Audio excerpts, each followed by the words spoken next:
Ikomplu ċ-ċelebrazzjonijiet tal-festa li tixel it-tradizzjoni, it-tema tal-imnarja ta' din is-sena.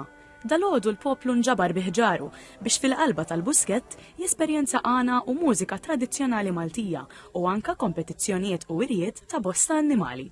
TVM News tkellem ma' wieħed mir-rebbieħa fil-kompetizzjoni tal-baqar tal-ħalib u raħħal li għandu passjoni kbira għal din il-festa. Nibda minn xahar qabel, tipprepara, irid ikollek il-bejjem tajbin u li ma jqalalhom xejn u tibqa' tipprepara kull sena.